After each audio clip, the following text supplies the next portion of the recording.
So from there, from your first sort of musical, you were approached by the world's largest ad agency to make some themes for their ads. Now, how does this come about?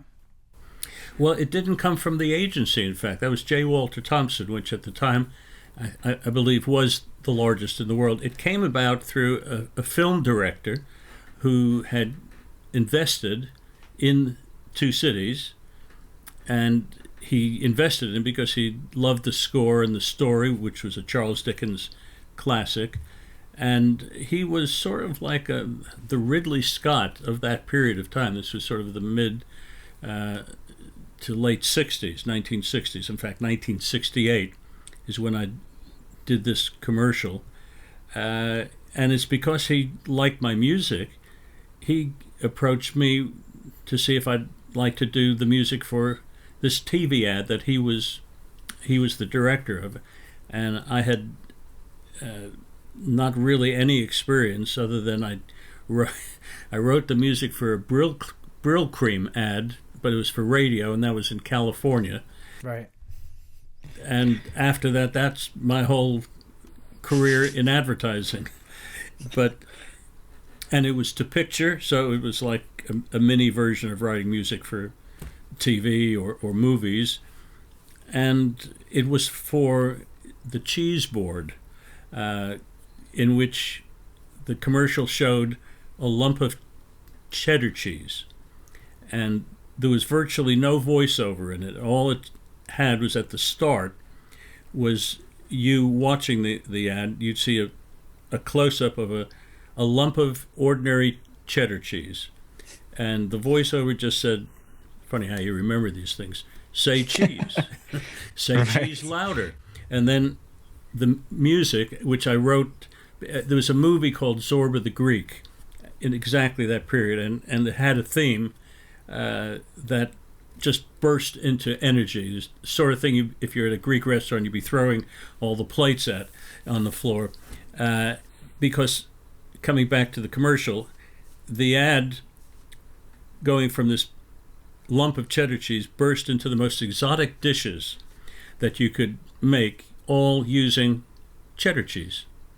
And at the end of this 30 seconds or so, after all these fantastic dishes that you could make from that piece of cheddar cheese, it just returned to that lump at the very end, and the same voiceover that we heard at the start returned. Say cheese louder, meaning, see all the stuff you can do with this one little lump of cheese, and the music stopped, and that was the end of it.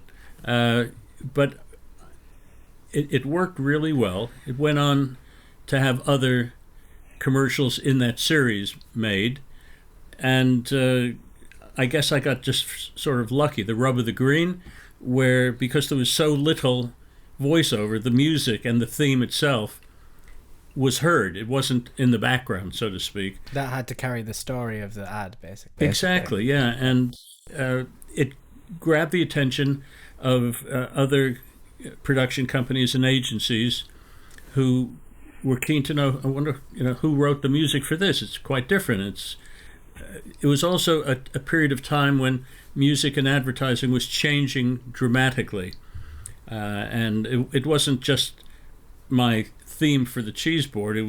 There were a few others who, like me, were more into pop music, rock, electronic music was just starting to bob its head up over here. And I suddenly, like a water tap was turned on. It's just like the whole advertising world started to question who did this this music for the cheese board, and work just started to pour in, and it led to so many other things in my career. And yeah, I look back at it as a real major turning point in my career.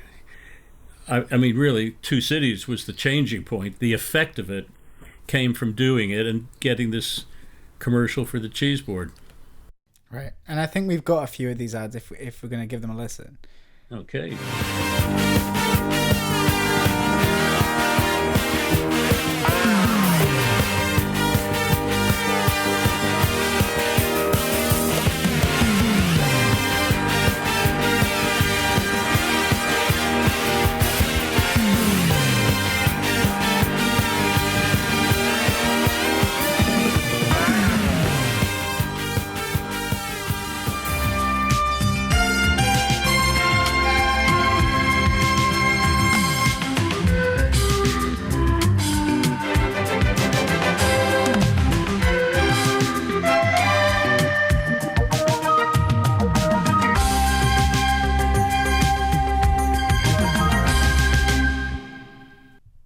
Yeah, so I just want to talk about the ad you did for the original Good Morning Britain theme.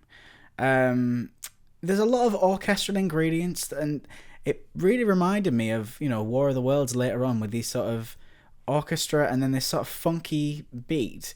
I just wonder where these influences were coming from at this time. What was it? The music you were listening to, or I'm sure.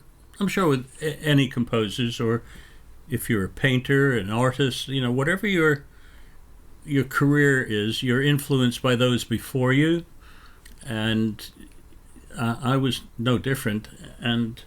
But I was one of the first to gain serious interest here in the UK for sure in working with synthesizers.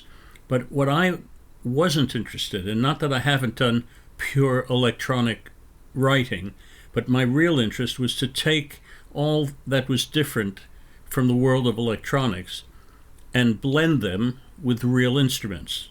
right? And that gave it a sound that I think you're describing. It was this blend that allowed me to, I think, develop my own sound. Yeah. And to this day, I still feel the same about it. I think it's just it's like another series of instruments that you can sort of grab from your tool chest, and when you're writing a piece of music or producing it, you've got another whole volume of sounds that you can consider.